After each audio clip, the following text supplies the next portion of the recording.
بسم الله الرحمن الرحيم والحمد لله رب العالمين اللهم صل وسلم وبارك على نبينا وحبيبنا وقرة أعيننا محمد وعلى آله وصحبه أجمعين. وبعد. So today is the before last episode within the 7-episode series of pointing out the obvious, and I'm going to talk to you about tolerance. I couldn't figure out a better word to describe what I really want to talk about, so I thought this was probably the easiest word to use to explain my point.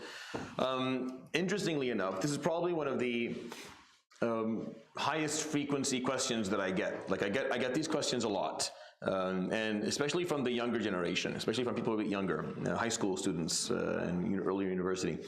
They seem to struggle with understanding people from other faiths or from other walks of life, and what our parameters are with them, and what we're allowed to do, what we're not allowed to do, how we're allowed to feel, and etc. So, and I find that this is a topic that should not be of this degree of controversy or difficulty. It fits right here in this series. It's one of the obvious things. The Sahaba did not question these things. The things that they did question, I'll point them out to you. The things that they did question was, if, for example, during war, if their father is on the other side, and I kind of brought this up yesterday, just coincidentally it happened to happen that way. They questioned that. What do we do? Bir al-walidain versus jihad ma Rasulillah alayhi salatu wasalam. That's an actual dilemma. I can see that. That's an actual dilemma. I'm not sure what I do. It's my father on the other side of this. Do I take it? Do I sit on the bench for this one? What do I do? Avoid him? I don't know what to do. So the Quran came and just set the priorities straight. So sometimes there's a question here that needs to be answered. For example, one of the Prophet ﷺ's wives asked if she can visit her her mother, who was a mushrika at the time, during the time of war. Meaning it was a time where those who were mushrikeen were people who were opposing not Islam, but opposing the right of Muslims to be Muslim, which is different. And this is clearly differentiated within the Quran. I'm going to show that to you, inshallah, so you have clarity on it. So she asked, should I visit her now that now that she's still, or the fact that she's still one of the enemies, or is it not? So the Prophet ﷺ said, yes, you visit her. You continue. So certain questions were difficult for the Sahaba because they were in the midst of war, and they were at war with people whom they knew well, and people who were related to them, and were arham, they were family members. So that caused a certain degree of confusion. But outside of that, there really wasn't any confusion on what we're allowed to do, and what type of relationships we're supposed to have, and how we view the other faiths and people from other walks.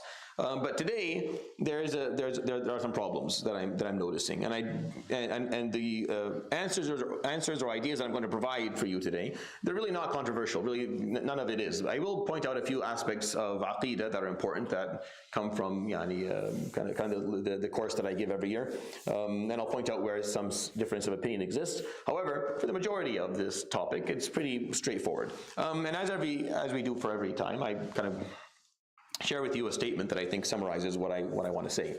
So obviously, there is goodness in everyone, regardless of their culture, walk of life, faith, religion. Doesn't make a difference. There's khair in absolutely everyone. And I'm going to pause there for a second and point this out.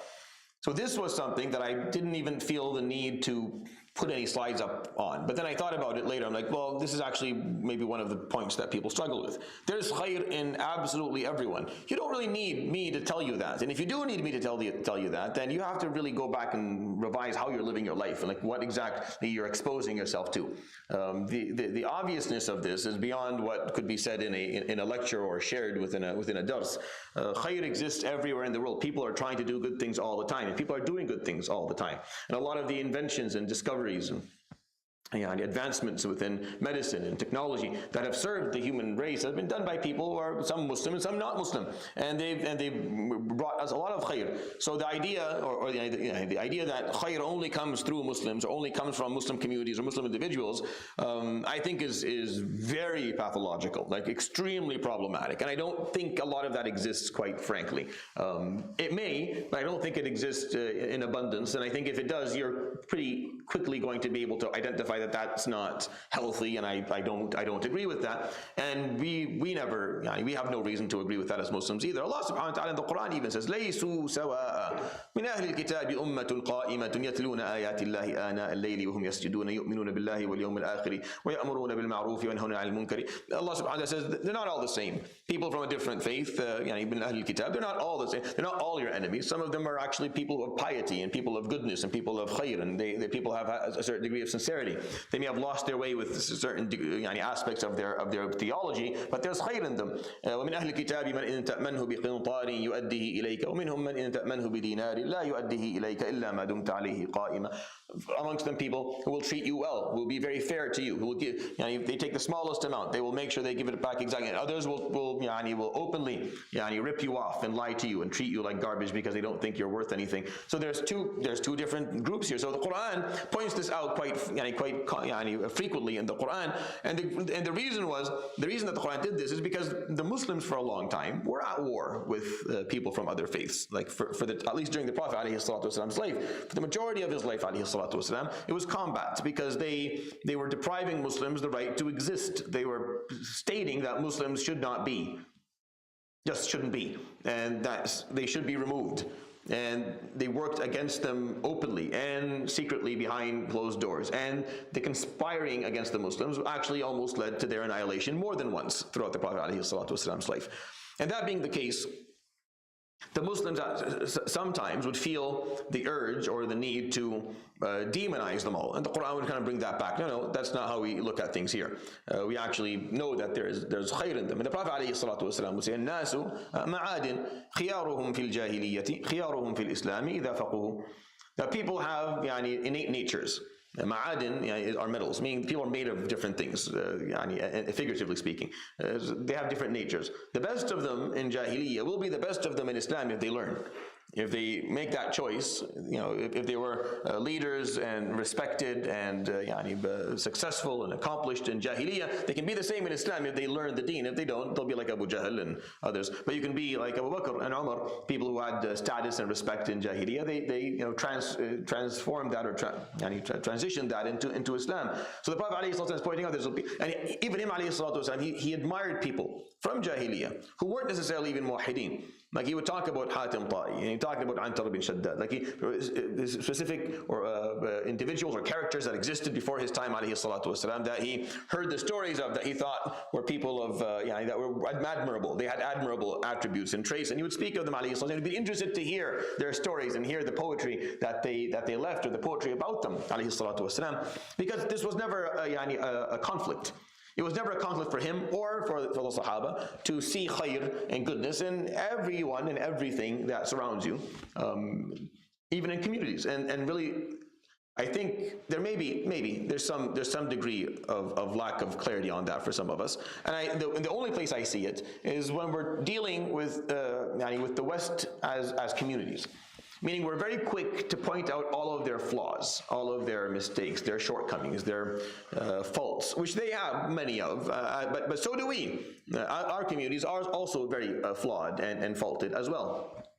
So the issue becomes, well, are we able to see that they have a lot of khayr and things that we can learn from and things that we can actually build upon? And of course, this is actually what we are expected to do. And that's what Amr bil Ma'ruf really means in its essence, is that you come to a group of people or you're in a community and you identify which things are positive. And then you encourage those things and you stand by them and you strengthen them. Those things that are positive may not be something that you brought to the table. It was just on the table from the beginning. It's just people believed this already, so that means they had khayr in them, and you're going to actually encourage that khayr and further it. And then whatever munkar they have, you'll do the same thing, because they may have things that they also see to be bad, and you also see to be bad as well. So they agree with you on that, so you're going to further that cause for them as well. So khayr exists in everyone, regardless of their faith, regardless of their walk of life. We're not only allowed to take non-Muslims as friends, but we are obligated to love those who show us no harm, to love them, to show them love, and to be the best versions of ourselves with them. We are obligated to do that. It's not just an issue of, am I allowed? I get this question often enough. Can I be friends with non-Muslim people? This is a question that I receive. And it's like, of course you can be friends with them. And be careful, obviously, I'm always telling people, be careful of who you spend your time with. Be careful of who you bring into your closer circle, because they will influence you and they will affect you. But you're absolutely okay to have many friends from every walk of life, Muslim and non-Muslim. Sometimes there's a non-Muslim friend that's more beneficial to you than a Muslim friend. You will run into people, and it's not going to be just based on what their background is. It's going to be based on their values and their principles and how they view you and how they treat you and what they encourage you to do and what they... non-Muslims are more observant of your faith and halal haram than a Muslim friend is. So really it's not, but this question comes up often enough. Collaborating and working with those who are different from us is an obligatory form of da'wah. Like to collaborate with non-Muslim faiths, like with a church or with a synagogue, or to talk to and to have visits into their place of worship and to have them come to us. This is an obligatory form of da'wah. You have to do this. You have to. How else are people going to know about Islam? How else are people going to learn about our deen if we don't collaborate with them? If we don't welcome them and we go to them and they come to us? This idea that no, we don't go and we don't move, this is a very foreign methodology of thought to our deen, honestly, and it's very problematic and harmful. Because if you don't do this, you don't allow for these types of collaborations, then you are withholding Islam back from others. We don't fear collaboration with other faiths because we are not susceptible to losing our own. At least that's how we should see it, because we are always going to follow al-haqq. We're always going to follow the truth. And if someone has a piece of truth that we missed, then we will take that piece of truth and incorporate it into our own belief system, which is not the case. But I'm saying that this is how we go by life in general. So we have nothing to hide, we have nothing to lose. We only have things to gain as long as we are transparent and honest and we follow the haqq. So we have no reason not to collaborate. They may have a reason not to, because the way we see that if people are subjected to this guidance and to this clarity, they may actually change their minds. But we have nothing to, and we don't fear that. We don't fear that. If you decide to, if you attend a collaboration between us and a different faith and you decide to go to the other faith, Allah, what can I do for you? This is your problem. I have nothing, we have no reason to not do this out of that fear, especially when we know that the arguments that Allah subhanahu wa ta'ala has supplied us with are superior, are powerful, are clear, are simple, are pure. There's nothing for us to be afraid of. You don't debate people who you're afraid of, either they are not worth the debate, meaning they're bringing forward, absolute nonsense, so you're not going to entertain these ideas altogether, which is a fair majority, a fair amount of debate requests. I remember I was requested to debate whether it's okay for people to vote or not, and I said no, I'm not doing it. I'm not scared of it. If I do it, it almost seems as if you have an argument. I'm actually giving you a platform and saying that you have an argument that's worth arguing, and you don't, so I'm not going to offer you the time. You have to have an argument that's worth something that I can actually say, okay, this is worth debating. This is actually a point that's contentious. This is not a point that's contentious. So you have to be careful. Don't argue things where you arguing them or debating them is actually giving them more traction and attention and giving them merits. So don't do that. On the other hand, debating things that are meaningful is important, because that's how we establish what is the truth and what is haqq. So you engage in these types of debates and arguments, and we don't fear that. We have no fear. If you're able to prove that the Lord has a child, then I'll be the first one to prostrate to him and to worship him. But if not, then listen to me. You have to, it's either you or us who are guided or misguided. So it'll become apparent through bring your evidence, bring your logical argument, and I'll bring mine. And that's why we don't back down from any form of debate or argument, because we have nothing to be scared of. Only people who are scared of losing will back out, right? So sometimes maybe you shouldn't if you're not equipped. If you're like, I don't know how to answer all these questions, so fine. But as Muslims, we don't do that, and that's why historically, and if you look at interfaith debates, we are kind of sitting on the throne of that. In terms of how aggressive we are with it, it's not always good to be aggressive, but the Muslims are always just can't wait, bring it on, just bring it on, because it's the way our faith works. We are very open to these things, and collaborating with people is how you perform da'wah. It's how you get people interested within your deen. We do not judge others, nor do we know where they are going on the Day of Judgment. We don't know where people are going. We don't know where they are going as individuals. We don't know where they are going as groups. We just don't know where people are going, right? We offer the warnings that the Quran carries. The Quran warns people if they perform shirk, if they perform kufr, if they perform 1, 2, 3, 4, 5, 6 of sins, that they get punished, and the glad tidings of Allah subhanahu wa ta'ala if you repent and turn back to Him. But we leave their destinations up to the Almighty subhanahu wa ta'ala, as it is not our place to really get involved. And this is kind of the summary of what I'm going to talk about. Today, inshallah, is a shorter presentation because tonight's the 27th night and I need a little bit of rest. So first of all, let's start with the befriending piece. The befriending piece. So how do we deal with this issue? Taking friends from other. When you read the Quran and you find Allah subhanahu wa ta'ala saying, يَا الَّذِينَ آمَنُوا لَا تَتَّخِذُوا الْيَهُودَ وَالنَّصَارَى أَوْلِيَاءَ, right? بَعْضُهُمْ أَوْلِيَاءُ بَعْضٍ وَمَنْ يَتَوَلَّهُمْ مِنْكُمْ فَأُولَٰئِكَ هُمُ الظَّالِمُونَ. When you read these verses, sometimes the translation says don't befriend them. And this is just, to me, a problem with translations, is that people, those who are translating the Quran are failing to see that, they understand, like the translator knows what he means by this, but the person who's reading it does not. Here he's talking about political befriending. He's not talking about social befriending.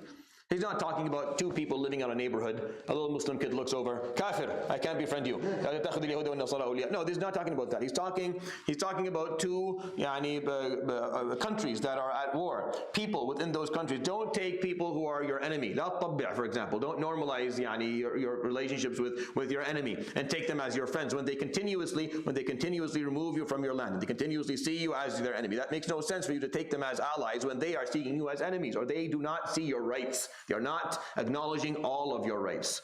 Not some of your rights. You have to acknowledge all of your rights. And only then are you able to take them as allies. The Prophet ﷺ did all this anyways, and we're going to talk about it. So befriending people is not a problem. The Quran never talked about that. Or it did. It talked about it differently than maybe what people... And these verses here end the discussion really on the topic. This is a Madani surah that came later in the Prophet ﷺ's life. So no one can really claim that this is mansukh. People do anyways, but they have no argument for it, so I'm not going to entertain it. Allah subhanahu wa ta'ala says, Asa Allahu... Here, listen to these verses. These are absolutely marvelous. Asa Allahu an yaj'ala bainakum wa bayna alladhina aadaytum minhum mawadda. May Allah subhanahu wa ta'ala, Asa is like almost a dua. May Allah make between you and the people whom are your enemies. May Allah make between you and the people who took you as their enemies love. Mawadda. May He put love between you. Wallahu qadir, and Allah is capable of that. Wallahu ghafurur rahim, and Allah will forgive and will show compassion to those who transgressed at one point in the past. So the premise of the two verses are going to explain to us how we're going to take relationships with people who are different than us.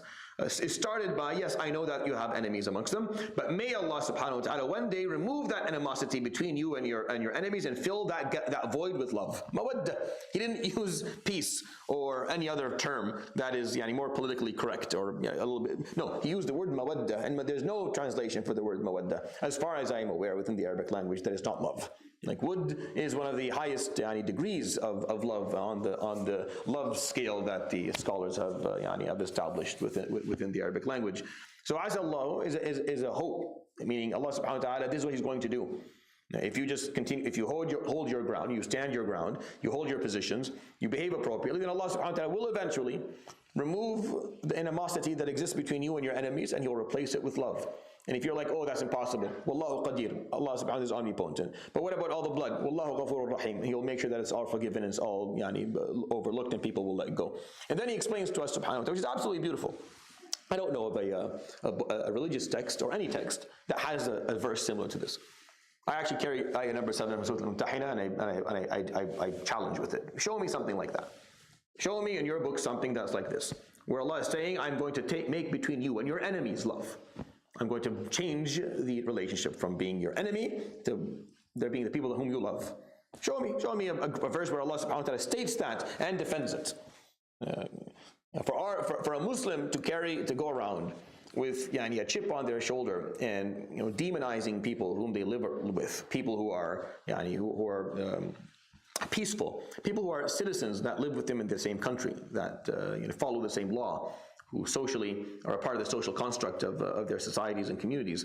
For a Muslim to see that just tells me that, okay, whoever taught you Islam did not really teach it to you with any degree of objectivity or correctness. They taught it with an agenda that is clearly politically driven and has specific objectives that they're trying to fulfill, which takes me back again to extremism and fundamentalism, which is a problem that I don't think that actually as Muslims we have more fundamentalists or extremists than other faiths do. I don't.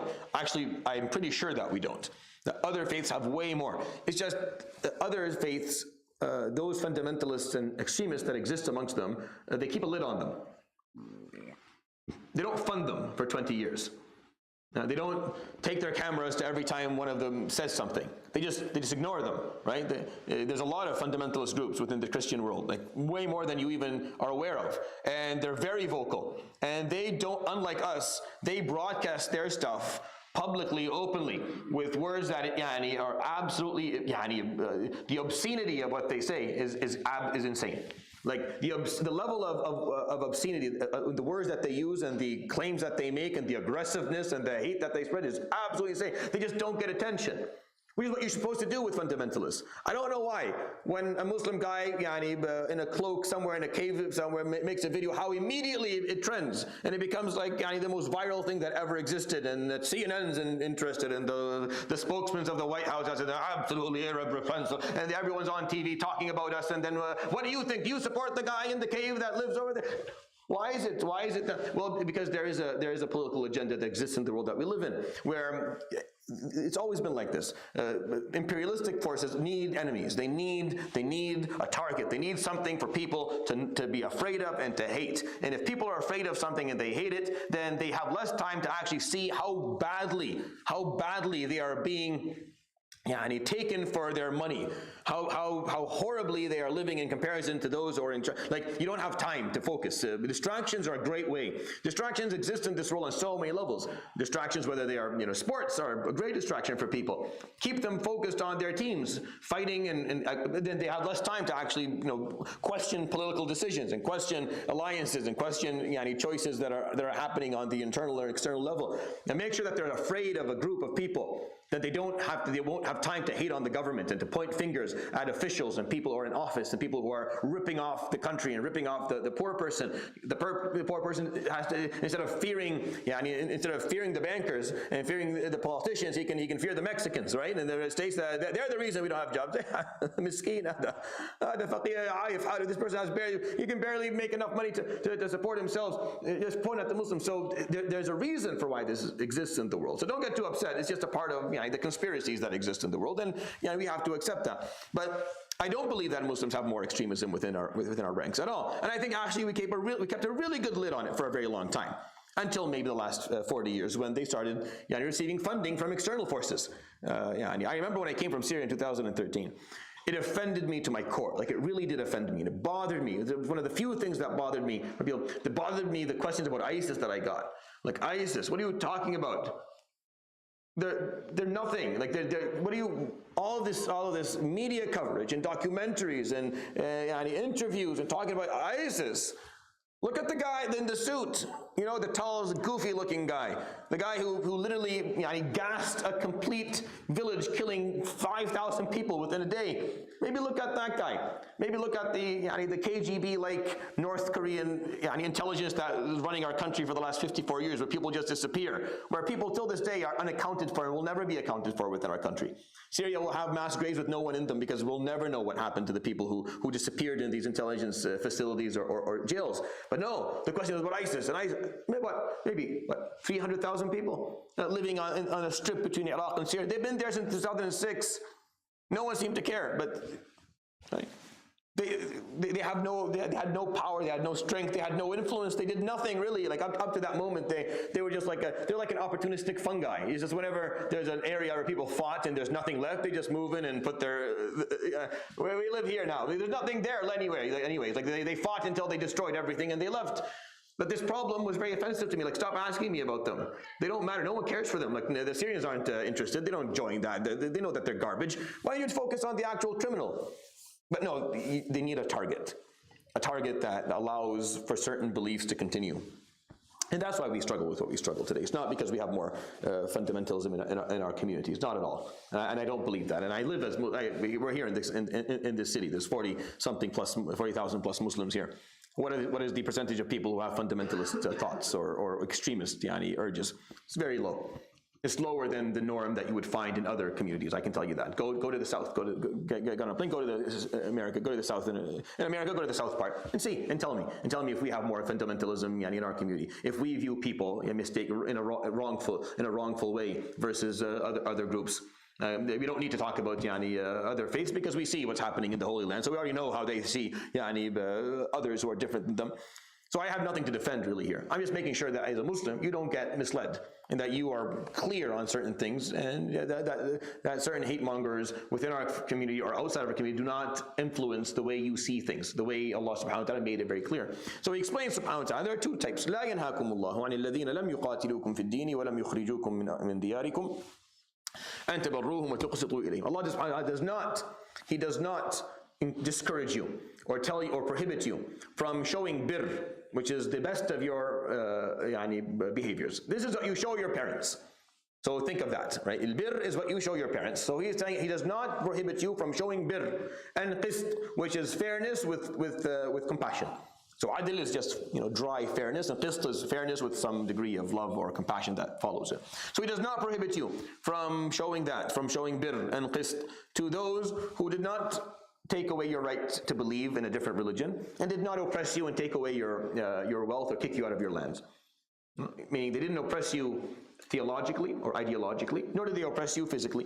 They didn't take your wealth, they didn't take away your freedom of religion, and they didn't go after your possessions. As long as they didn't do those two things, then Allah does not prohibit you and does not discourage you from showing them birr and showing them qist. Indeed, inna Allah yuhibbul muqsitin. He loves those who are fair and show compassion that's what He loves, subhanahu wa ta'ala. Exclusively, exclusively, yanhaakumullah, Allah prohibits you from from showing alliances. He didn't even talk about love here. He didn't talk about the emotion. He's prohibiting you not from the emotion, but rather from the alliance.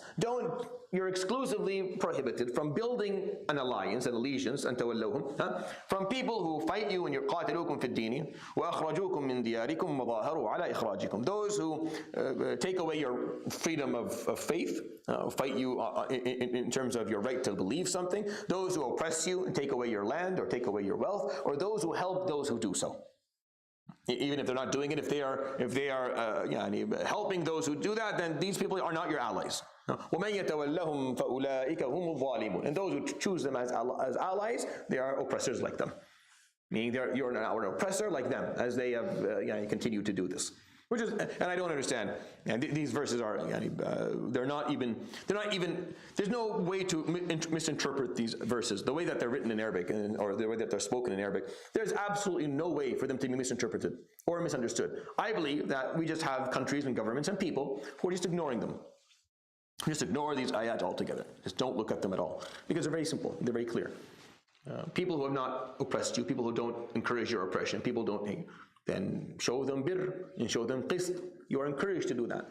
It's the people who are oppressing you, people who are showing animosity towards you. And then the Quran doesn't say you have to hate them. The Quran says just don't make them your allies. Don't strike an alliance with them. There should be no allegiance between you and them. And this is, in my opinion, the simplest and the most pure form of understanding how to deal with people from a different faith. And yes, you can befriend them. And you can be close to them. The Prophet ﷺ would visit his neighbors all the time. And many of his neighbors were not Muslim. The neighbors could be mushrikeen, could be Yahud. He would visit them, ﷺ. He would eat their food and he would talk to them and he would discuss worldly matters with them. And this was his way, ﷺ, of living. And when you see that about him, he's very relaxed around people who come from different walks of life. He performs his da'wah. If it's established that they're not interested, then he lets it go, In Quraysh, his tendency to relentlessly perform da'wah with the leaders of Quraysh was not based on just him wanting them to find guidance, but it was based on the fact that they were not acknowledging his right, or the right of Muslims to be Muslim. That was his main problem. Is that he was not being allowed to speak to others. He was being told, do not speak to anyone. You're not allowed to spread this amongst people. So if I can't spread it amongst people, who am I going to go to? The people who aren't allowing me to do that. If I talk to you and you say, you're not allowed to spread this idea. So I can't spread this idea. So the only way I can talk about this idea is come back to you. and continue to try and convince you that this is a good idea. So either you accept it and you're on my side now, or you allow me to speak about it. So that's why he was, when you look at that continuous pursuit the Prophet ﷺ had with the leaders of Quraysh, or the nobles of Quraysh, it wasn't based on barraging people with da'wah to the point where they, I don't want to listen to this. No, it's more that you're not giving me, you are depriving me from a right. So I have to come bring this back to you until you either give me that right or I'm able to convince you of it otherwise. That's the reason. So when we talk about collaboration and alliances, this is what we have to kind of think about. We have to think about what that means. What does it mean for us to have an alliance with other countries or with other groups? For example, and I'll give you an example that should make sense to you. Like as Muslims in this country, we have issues with how our children are being educated on certain topics. For example, sexual education. We have a little bit of we have questions about this and how it's being taught and what they're actually being taught at the school at young ages and what terminology is being used. And what answers are being provided when a child asks a curious question about something, and how that answer can be extremely confusing for a Muslim, for some child. Now, we are not alone in that struggle. What we should be doing is striking strong alliances with the Catholic boards of education, the churches and the synagogues and the other parts of the city that actually fully agree on this point with us. We don't agree with them on everything, and we don't have to. But to take alliances or collaborations with groups that agree with you on something is the way that we go by stuff. You take what you can. Like in Islam, this is how the Prophet ﷺ did things. And I'll give you some examples here. When he built the constitution of Medina, everyone signed it. It's not just the Muslims who signed it. Everyone, the Mushrikeen signed it. The Yahud tribes in Medina signed it. Everyone signed it. And if you go and you read this document, the reason people don't read the document, the reason it's there, the reason that it's not read, is that it's so detailed. Like Banu Awfin min Bani Fulani min al-Khazraj, Banu Najjari min Bani Kadam. It's just all these names of tribes, name after name. So after you read the first 4 names, you get bored and you scroll up, you just move, because there's too many names and you don't know any of these people, and you don't know any of these tribes. But the reason that was detailed that way is because alayhi salatu wasalam was very, very careful not to miss any group, no matter how small, not to miss any family. Every family that identified as its own group and had its own relationships and had its own alliance and had its own leadership, he made sure their name was on that document, that they would all sign. I mean, they would all agree, yes, we agree to this. And that was very important. So the Prophet ﷺ, this is one of the early examples of him striking an alliance or a deal with people who are from a different faith. And he held them to that constitution, ﷺ. And when they broke their oath that existed in that constitution, like Banu Qurayza and Banu Nadir and Banu Qaynuqa, they were removed from Medina. Just to add to your information, there are way more tribes than just those 3. Like in Medina, there's a lot more tribes that were Jewish that lived in the city, and they stayed there, by the way, for a long time. They didn't leave Medina for a very, very long time. The Quran talks about 3 groups that were removed, and those 3 groups were removed based on them breaking this law. We agreed that we would protect each other, not try and assassinate me, not decide to open the floodgates in the middle of war. Like certain things, you can't entertain that. Like the fact that you entertain that's a problem. That means we're not safe with you. We can't trust you. And then what you signed is false, and you're just waiting for the opportunity to take us out. So the Prophet ﷺ, when it came to collaboration and alliances, he did this all the time. Probably the most obvious example is the treaties and the alliances that he had with the different tribes in Arabia, especially after the Battle of Badr. So after Badr, a lot of these alliances started to surface, and he would sign them with different groups. Khuza'a, for example, is probably the most famous example. Khuza'a was a tribe. The majority of them were not Muslim. Like the majority of them were not Muslim, and yet they were allies with Muhammad alayhi salatu wasalam. And when they were, this is an interesting part of the story.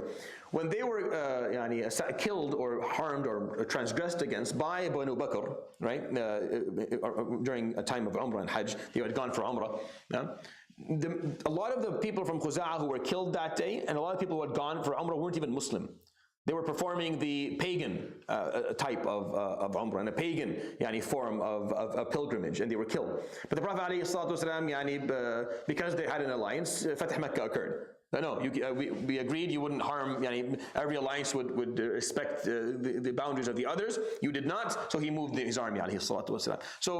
So we don't. Sometimes we miss out these pieces, or they're left out purposefully because people get confused. But no, this was the norm. There was an alliance with Khuza'ah, and Khuza'ah, the majority of them were not Muslim.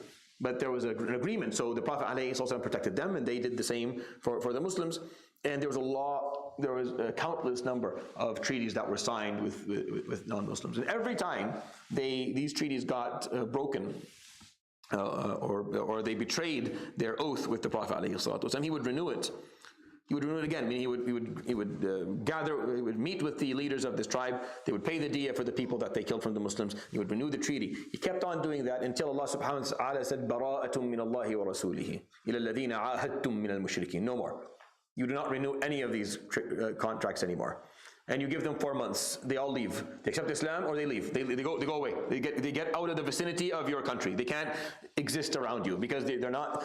It was 27 times. He was betrayed 27 times. It's 27 separate times with different tribes. Each time we're talking about a handful of Muslims being murdered. On a caravan going somewhere, and they have no reason to fear this troop because we have an alliance with them, they would kill them. And they would do that as a way to strengthen to play both hands. Show Quraysh that they still get their sanam nice and polished in front of the Kaaba. So the Prophet ﷺ would meet with the leaders. They would pay the diya. The person who did it would be punished, and then they would rewrite the treaty again. And he kept on doing that ﷺ for years until Surah At-Tawbah came and said, "No more. فَسِيحُوا فِي الْأَرْضِ أَرْبَعَةَ أَشْهُرٍ وَاعْلَمُوا أَنَّكُمْ غَيْرُ مُعْجِزِ اللَّهِ وَأَنَّ اللَّهَ مُخْزِي الْكَافِرِينَ." You have 4 months. But then the same verses in Surah At-Tawbah, إِلَّا الَّذِينَ عَاهَدتُّم مِّنَ الْمُشْرِكِينَ ثُمَّ لَمْ يَنقُصُوكُمْ شَيْئًا وَلَمْ يُظَاهِرُوا عَلَيْكُمْ أَحَدًا فَأَتِمُّوا إِلَيْهِمْ عَهْدَهُمْ إِلَى مُدَّتِهِمْ. Except of the mushrikeen, who you have a treaty with, and they never in their history ever broke their treaty with you. Those people, and they never supported those who did, those, leave them. Your treaty is with them for 4 or 5 years, leave it. Leave it. I mean, they don't have to go anywhere. So it was not even just all of the mushrikeen that were living around them in Arabia. It was just the people who had already broken the treaty they had with the Prophet ﷺ at least once. If you broke it once, that's it, we're done, out. You have 4 months, or you accept Islam. Some of them accepted Islam, and some of them left the area. They weren't kicked out of all Arabia, just within the vicinity of Medina. I mean, they wouldn't exist there. But there are mushrikeen who lived close to Medina because their treaties with them were never broken. So فَأَتِمُّوا إِلَيْهِمْ عَهْدَهُمْ إِلَى مُدَّتِهِمْ. What is the ahd for? 5 years, 10 years, 15 years, whatever. See that through. So through the Tawbah that people get scared when someone quotes is actually a surah that's filled, is very, very fair, and is very, very filled with is filled with justice and tolerance actually. And I'm planning actually to do like a full tafsir of the Tawbah in English at some point, just so that everyone kind of calms down about what the surah is talking about, because really it's just lack of context and understanding what the circumstances were when the surah was revealed. The Quran is contextual. Absolutely contextual. Which is why these translations require, they're not good if they don't have context in them. Like if before he starts going through Surah At-Tawbah, there's now 2 pages of explaining exactly what had happened before and what the reason for it is. It's going to be very confusing because it seems as if it's contradicting itself, and which is not. It's just explaining a specific ruling within a certain context. Siding with Christians against the pagans during wars. ألف لام ميم غلبت الروم في أدنى الأرض وهم من بعد غلبهم سيغلبون في بضع سنين لله الأمر من قبل ومن بعد ويومئذ يفرح المؤمنون بنصر الله. The Quran points out that the Muslims were upset that the Romans lost to the Persians because the Persians were pagans and the Romans were Christian. They had like a kitab at least. They believe in some of the prophets. It's not exactly the same, but there's some degree of closeness here. They love Jesus, which the Muslims means a lot.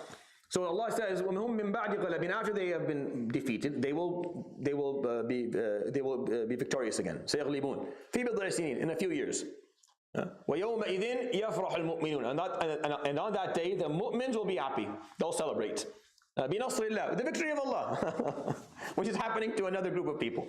So the Muslims were actually, they celebrated when the Romans won, and the Quran actually validated that for them, because this happened years after the verses were revealed, and there's interesting stories surrounding it. So I'll tell you too. So Abu Bakr, when he heard these verses, he went and he struck a bet. It was before some of the rulings and the laws were made. So betting was not haram yet. So Abu Bakr said, I'll bet you that the Romans will beat the Persians. Again, and they're like, impossible, because the battle that the ayah is quoting is called, what is it called? I should know what this is called. Anyways, it was one of the probably most horrific defeats that the Romans had ever seen. Hundreds of thousands of people had died, and it was so bad that there was a general feeling in the world that the Romans will never recover from this ever again, and they retreated back from hundreds of kilometers of land within Mesopotamia. They had to go back. Iraq was almost all taken by the Persians and parts of Sham. So there was a feeling that this was never going to be fixed like this. It's the beginning of the decline. And Abu Bakr, he said, I bet they'll win again. So people were like, for sure. But he said, and they said, well, when? And he said, fi bid'i sinin, in a few years. A few in Arabic is between 3 and 9. They said, no, give us a year. He's like, no, just from 3 to somewhere between 3 to 9. And they said, no, the bet is off until you give us a number. So he gave the number 6. Right? Gave number 6. 6 years, nothing happened. Nothing happened, and the people of Quraysh were all celebrating and laughing and mocking him and mocking and he paid the bet that year 7 it happened. A year later it happened, and then the Muslims were mocking the Quraysh, and they were yelling at Abu Bakr, why didn't you say 7? Why did you say 6? You just have said 7. We would have won the bet. And then the Prophet ﷺ explained that the bet is haram to begin with. But we are entitled to have that. Like, it's fine. One of the questions that come up here that I'll share with you, because I think it's important. I get this question, interestingly enough, every 4 years. You know why? Because the World Cup every 4 years. And kids ask me, is it okay for me to cheer on like a non-Muslim country? Like, yeah, you're better off doing that than trying to cheer on the Muslim countries, honestly. But we got lucky last year, alhamdulillah. Allah subhanahu wa ta'ala allowed Morocco to make it to the semi-final, so we were all, I'm not sure if you were here, but the Moroccan community had a ball that night here and outside, and it was a great time.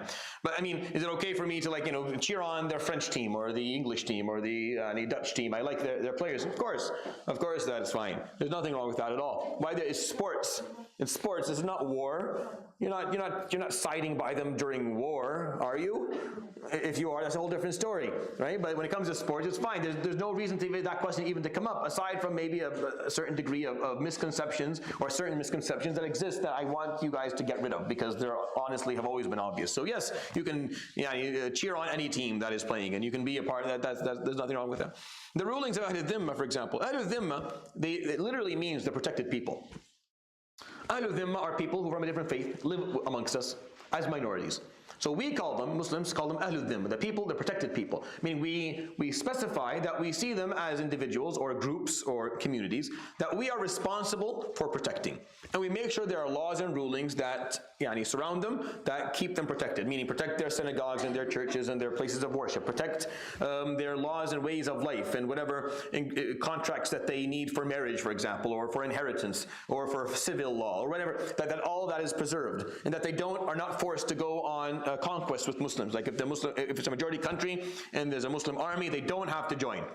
They're not obligated to join. They can pay a jizya, and they don't have to be a part of it. Muslims don't. Muslims, you have to go there unless you have a udhr, unless there's a physical defect or there's a reason that you can't go. It's like we all have to contribute, but they don't.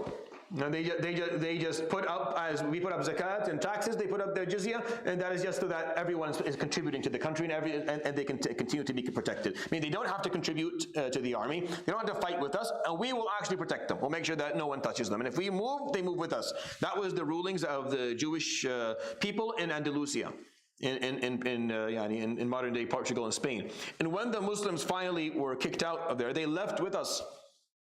Which is why a lot of them live in Morocco and Tunisia and parts of Algeria today, because they left with the Muslims. They didn't stay. Why? Why wouldn't they stay? Aren't the Christians more loving towards? No, they never were. You're kidding me? Historically, if you want a track record, we are like way ahead of the curve here. Like, we are way better than any other group. If they're gonna, like when Jewish people complain about being oppressed over the years, I mean, by all means, show me historically what the Muslims have done. Like, let's take a look here. Let's take a look. They've always lived within Muslim countries. They still do, by the way. If you go to Damascus, still this day, Harat al-Yahud still exists. There's an area where and they've lived there for a long time. They've never been harmed, and they continue to trade their gold. Like they still do what they do. And you find that every major Arabic city and capital all throughout the Middle East, because they've always lived with Muslims, and they held office with Muslims. Like during the Abbasi Khilafat, there were wuzara, there were ministers who were Jewish. There were judges who were Jewish. And this is a part of how Islam deals. We have no problem with this at all. They didn't stay in Andalusia because they know what the Catholics were going to do to them.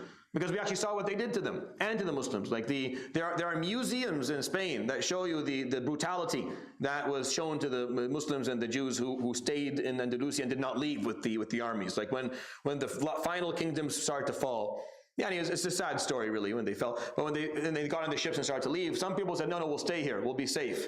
They weren't safe. They weren't safe. They were tortured and brutalized and murdered and forced out of their faith. And all you have to do is, and you don't need our historians to tell, because we didn't have historians to tell these stories. Everyone had left. Listen to their historians tell these stories, and you'll understand what I'm talking about. So we have rulings of Ahl al-Dhimma in our country, in a majority of Muslim country, to make sure that they're protected and that they're taken care of and that they are treated as equals. An example here, I like this hadith. It's Bayhaqi narrates it in the Sunan al-Kubra. It's up there? Okay. And Ibn Abbas tells us, and I like to just share it with you. قال أصاب النبي صلى الله عليه وآله وسلم خصاصة فبلغ ذلك علي رضي الله عنه فخرج يلتمس عملا يصيب فيه شيئا ليغيث به رسول الله صلى الله عليه وسلم. So the Prophet ﷺ, there was a time, and he was always like, he never really had a lot, but there was a day or two where it was really bad, where there's absolutely nothing to eat. Like nothing to eat, nothing, not a date, nothing. So someone told Sayyidina Ali, the Prophet ﷺ is like a father to him, and he's his father-in-law, and he's his cousin. Like he's the closest person to the Prophet ﷺ, and he's young, married. We don't know if he was married to his daughter at this point or not, but they told him this. So Ali said, "Okay, I'll fix it." So he went to an orchard owned by a man from one of the Jewish tribes, and he knocks on it. فاستقى له 17 دلوا كل دلو بتمرة فخيره اليهودي من تمره 17 عجوة فجاء بها إلى النبي صلى الله عليه وآله وسلم. So he went and he knocked on the orchard and asked, "Do you need work? You need like labor?" So the man said, "Yeah, sure. I need someone to irrigate some of these trees for me." He said, "Well, what's the pay?" The pay is like 17 for each tree. I'll give you like some tamr for it, and then so he agreed. So Sayyidina Ali, as a majority living in Medina, would work for a minority who was non-Muslim. And he's establishing that this was not, he didn't have to go back to the Prophet. Ya Rasulullah, are we allowed to work for non-Muslims? Are they not? No, of course, he didn't have to ask this question, because it was obvious to him. This is what I'm trying to explain. The point of this is that we would hear if Ali was like, "Oh, this is not Muslim, I have to go ask the Prophet ﷺ if it's okay for me to work for him or not." No, he just did it. There was no need. And he didn't feel the need to tell the Prophet ﷺ that I worked for this person. And the Prophet ﷺ knew about this later, and there was no comment. This is what I mean by pointing out the obvious. Things that weren't even worth the conversation. Like, it's not worth talking about this. Of course you can do this. This is normal. So he went and he worked with them, and he brought the Prophet ﷺ tamr, and the Prophet ﷺ ate, and Ali ate with him. Just to add to the story, for your own amusement. So Ali brought like all this tamr, and they're sitting there, and they're eating. So they're taking tamr, they're chatting, chit-chatting with each other. So the Prophet ﷺ takes the tamr, he puts the pit in front of him, right? And he picks up into the tamr. He's talking, he's looking around. Sayyidina Ali takes the tamr, he flicks it over to the Prophet ﷺ's group, a pile. Just quietly, every time he takes the tamr, the pit out of his mouth, he waits for the Prophet not to look, and he flicks the bidra, the pit right into the pile of the Prophet ﷺ. So as they're done, as they're finishing up, the Prophet Ali said, "Ya Rasulullah, أكلت كل هذا التمر." You ate all of that, all those dates. The Prophet ﷺ looks down, he finds like a pile of he looks in front of Sayyidina Ali, there's nothing. فقال وأنت يا علي أكلته ببذره. You just swallowed the pit, you're that hungry. صلى الله عليه وسلم. Let's talk about this last piece here, because I think it's important. Destinations. This is probably the highest frequency question regarding this topic, talking about people from other backgrounds. Where are they going? Where are they going? I don't think before maybe the last 100 years we had this obsession about this topic. This is a new obsession that was generated by a new way of thought that existed that came into Islamic faith and Islamic law and started coming up with these very absurd questions and inappropriate inquiries. Where are people going Yawm al-Qiyamah? I find that to be a question that's extremely rude and very, very offensive. And you have really no ground to ask it. The Quran is not a catalog telling us where people are going. Right? I don't. Okay, what are you doing again? Yep, into Jahannam. Fulan, nope, you are, oh, no, it looks like you're going to Jannah. The Quran is not a catalog of people's destinations. The Quran brings Allah's warnings and glad tidings. Nadhir wa Bashir. You warn people that if you make this mistake, this is the outcome that Allah subhanahu wa ta'ala is assigning to this mistake. If you sin like this, this is the outcome He's assigning to this sin. If you behave like this, this is the destination that you may end up in. If you do well, this is what Allah subhanahu wa ta'ala is promising you. This is what He's offering you in reward. It's just glad tidings and warnings. Where people individually are going and where groups are going, that is something that only in the ilm of Allah subhanahu wa ta'ala exists. We don't know. We have no information about that. So for us to make that statement that these people are going to Jahannam, or that person is going to Jahannam, or that person is going to Jannah, this is very, very, this is very dangerous, quite frankly. You should not do that ever. You should not state that people are, the Sahaba tried to state one day that one of the shuhada of the Muslims in the Ma'rakah who fell fighting was going to Jannah. The Prophet ﷺ said, "Ma adrakum," how do you know? And then he pointed out that that person specifically had committed suicide in the middle of the murder, of the Ma'rakah, is going to be punished. And the Prophet ﷺ was very clear that you don't make these claims. That's not your job to tell people. Say, only Allah says when people are going and where they're not. Allah subhanahu wa ta'ala tells us about where the Anbiya are going, where Fir'aun is going, where Iblis is going. He tells us specific individuals. He chooses subhanahu wa ta'ala where they're going. I don't draw analogies from that. That linear logic, that Aristotelian logic is not used here. Everyone, the kafirs go to Jahannam. Fulan is kafir. Means Fulan goes, no, that doesn't work here. That doesn't work in the ghaib. Because now because one of these pieces of equations happens in alam al-ghaib. When both pieces of the equation, both introductions for this philosophical conclusion, if they were both happening in the observable world, then you can make that. But one of the introductions here is happening Yawm al-Qiyamah, which is ghaib. And you don't know anything about ghaib. Your knowledge about ghaib is very limited, so you have to hold your tongue and be very careful. And what I'm sharing with you today, these are slides that if you attend the Aqidah course, and if you have not attended the Aqidah course, you have to attend the Aqidah course. You are obligated to do so. Very soon, that will be your entrance card into wellness. If you attended you have the certificate of Aqidah, ahlan wa sahlan, praying Maghrib. Otherwise, go. Sheikh Ru'ay is just down the road. He'll be very happy to see you. This is not why we have to have clarity on certain things. A Muslim cannot afford to live his life not knowing the basics of their belief system. And if you've attended it once, attend it again and again and again until it becomes second nature to you, until the basics. Because I don't teach anything in this course that is beyond what you absolutely need to know. Absolutely need to know. I don't go into stuff that you don't need to know as a Muslim, or things that are second tier or second level i'tiqad or khilafiyat and arguments that exist back and forth. I always leave that all out. Just the stuff that actually are very impactful for you as a Muslim. So the unwarned people. Both schools of i'tiqad, or all three, the Athari, or at least the Athari and the Ash'ari schools, that agree that people are not warned by prophets or have a message or have the message misrepresented to them. These people are not held accountable Yawm al-Qiyamah. Someone who was not warned appropriately, did not receive a message, or received a message that was distorted, this person is not held accountable Yawm al-Qiyamah. What does that mean? I don't know. I'm just telling you that's what we know. That someone who does not receive the message appropriately cannot be held to it Yawm al-Qiyamah.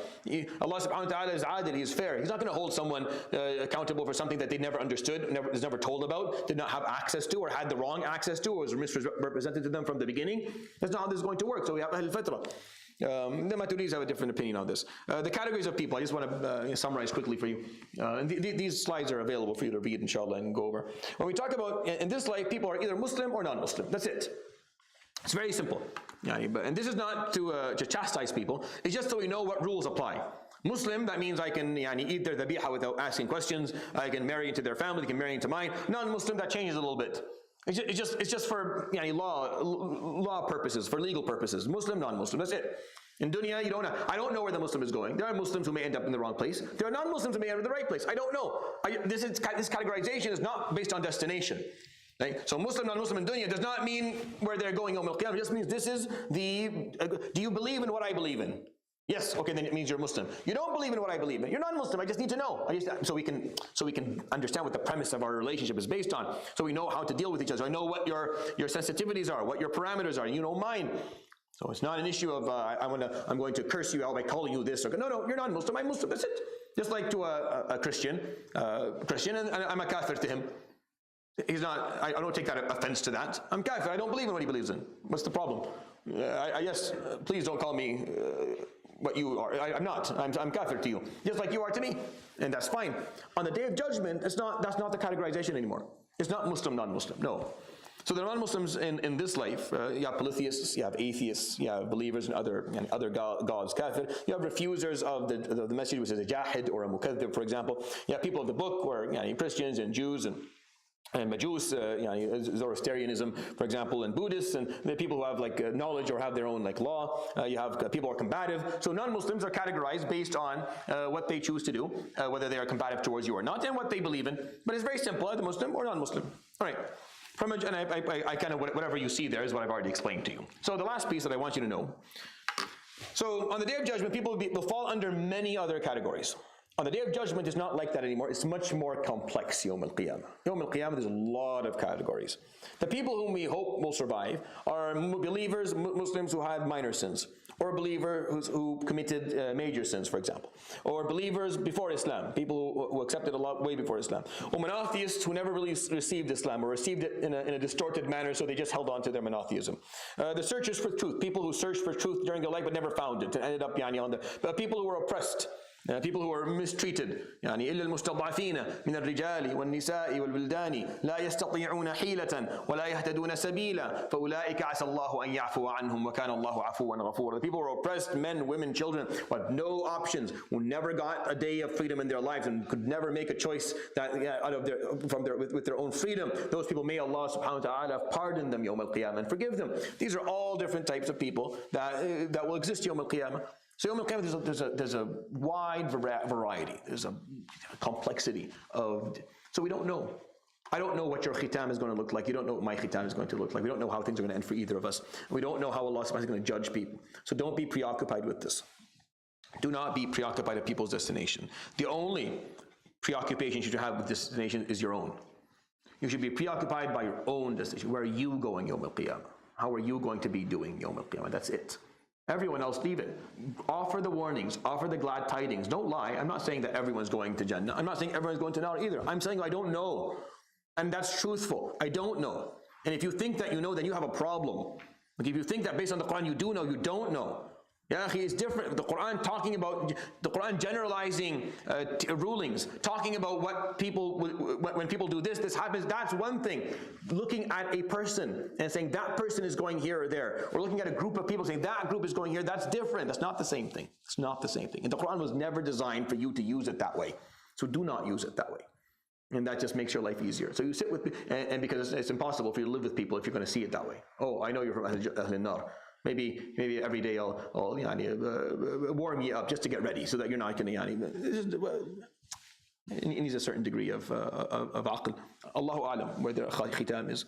How many times have people? How many times has Allah subhanahu wa ta'ala changed the story of someone at the last minute, in good direction or in the bad direction? You should be afraid of you losing direction at the end, not being preoccupied by where people are going. So I'll end with that, inshallah. That was these 3 slides. I think take some time to read them, because the details there are meaningful to you. And attend the Aqeedah course later on in the summer once we start it. Subhanallah bihamdik, shalla la ilaha illa anta, astaghfiruka wa atubu ilayk. Wa sallallahu wa sallam wa baraka ala nabiyyina wa habibina Muhammadin wa ala alihi wa sahbihi. Jazakumullahu khairan. Barakallahu. Inshallah, tomorrow is the final session. We'll be talking about cross-gender relationships. So yeah, bring some people in here that may benefit from listening to my rants on that topic. Inshallah. Jazakumullahu khairan. Assalamu alaikum wa rahmatullahi wa barakatuh.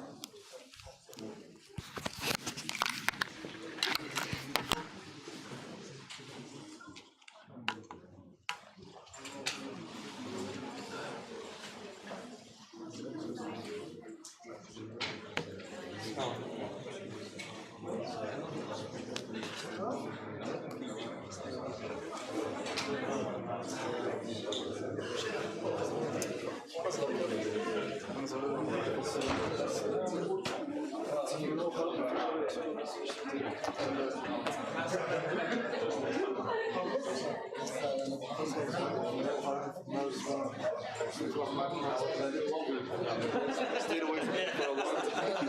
Yeah, children do this all the time. A child doesn't know it. Khalid, I'm sorry. It says it right here. You can't. Like it's right here. Look.